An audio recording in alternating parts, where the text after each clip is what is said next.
Hello everyone, I'm Tristan McCart, and this is the Recount Run-Through, my YouTube channel that covers both personal tales and games of interest. With my intro out of the way, let's move on to the content. For today's video, we'll be running through Ghost Song while I recount the Flip-Flop Fiasco. Ghost Song is a stunningly beautiful and atmospheric 2D action-adventure game developed by Old Moon Games. Set on a mysterious abandoned planet, players take on the role of a lone explorer on a quest to uncover the secrets of an ancient civilization. With its gorgeous hand-drawn art style, hauntingly beautiful soundtrack, and immersive gameplay, Ghost Song offers an unforgettable gaming experience. As you explore the planet's ruins and battle its deadly creatures, you'll discover hidden secrets and unravel a complex and intriguing story.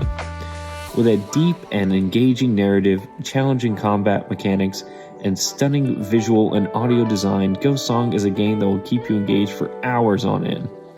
Whether you're a fan of classic 2D platformers, atmospheric games, or simply love a good story, Ghost Song is sure to impress. So don your spacesuit, grab your laser gun, and embark on a journey through the eerie world of Ghost Song. Alright, the Flip-Flop Fiasco. This happened when I believed I was in 6th or 7th grade, like around 12, 13 years old. And I had a great fondness for riding my bike around town and all over the place up north because, you know, it's safe for kids. You can just kind of go wherever you want.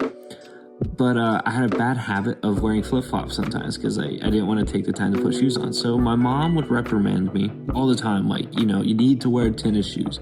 You need to wear tennis shoes. Can't wear flip-flops, you'll hurt your feet. And this day I was like, nah, I'm fine. I'm cool. We're good. Nothing to worry about. Flip-flops all the way. Well, today of all days, my neighbor Gavin, basically the spoiled only child who was extremely sensitive and basically got whatever he wanted, aka everyone was jealous of him and he was just spoiled rotten, but he was cool either way. He got a new, like, one of those cheap skateboard ramps from Walmart. Not like anything nice, it's just plastic. It goes up, it goes flat, and then it goes back down again. Nothing really special about it. It's maybe like 30 bucks. It's just plastic. So they're using it on their skateboards and whatnot, and you know, we're having some fun time. We're just riding our bikes, racing down the street and whatnot, and then we all get the great idea of, hey, we should jump this thing. I'm like, yeah, that sounds awesome. So, you know, people are jumping it. They're not going that far. I'm like, it's not that impressive. I got a couple jumps on it. I'm like, all right, I'm getting a hang for it.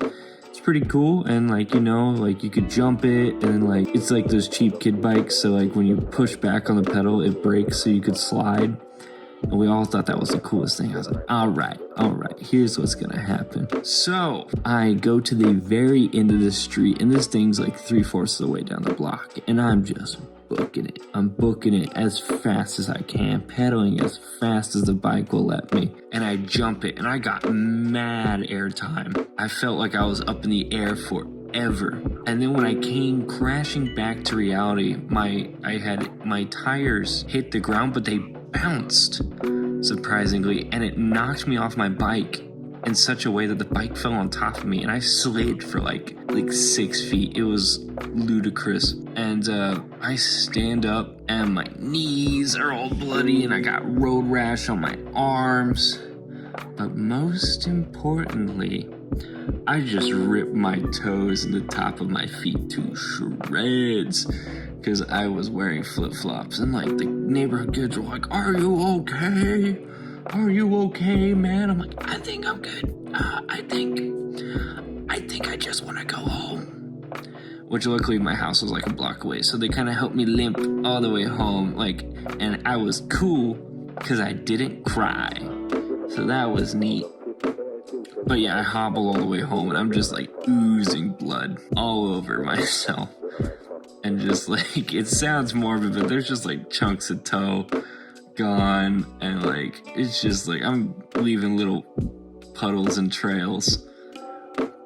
I get home and my mom's like, the first thing she said, she was like, she just said, I told you to wear shoes. I told you to wear shoes. Not concerned for my health, which obviously she was as my mother. But the first thing she said was, you should have been wearing shoes. This wouldn't have been as bad. So, like, I said, you're right. My bad. I'm sorry. All the apologies and whatnot. And I dragged myself downstairs into the basement, tried not to get blood on anything, and just took a shower, cleaned everything, and just kind of chilled for the rest of the afternoon and kind of like let the aches go away. And eventually, it came about bedtime, and I was like, I don't want to bleed on my blankets, so I'm going to put on socks. Because my feet weren't wrapped, and, I didn't want to, like, ooze in a way. So I said, I'm smart, and that's that, and I went to bed. And then I woke up, and I said, oh shoot, I gotta get ready, go to school, shove to the sidewalk, take out the trash. I did all those things, but I was like, oh, my socks don't feel that comfortable. Let me get a new pair, because I've been wearing these all night. These are probably bloody. I ripped my sock off without thinking, and I had become a symbiotic relationship with these socks, because apparently I didn't want it to get on the covers, like ooze into the covers. It oozed into the sock, and now via scab I was connected to the sock. So I just ripped open all of the cuts on my feet without thinking, and I was like, oh, that's not great. So I wrapped them the best I could. I put my sock on, and I rushed to make it to the bus stop on time with slightly, excruciating pain, but I made it.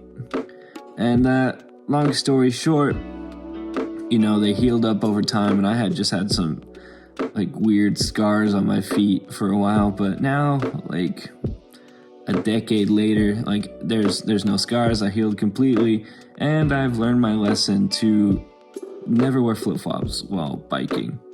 And that was the lesson learned from the Flip-Flop Fiasco. Thanks everyone for watching another video on the recount run through. If you enjoyed, feel free to drop a like and perhaps even possibly maybe subscribe to the channel. If you like more of this content, knowing that, I hope you all have a fantastic day.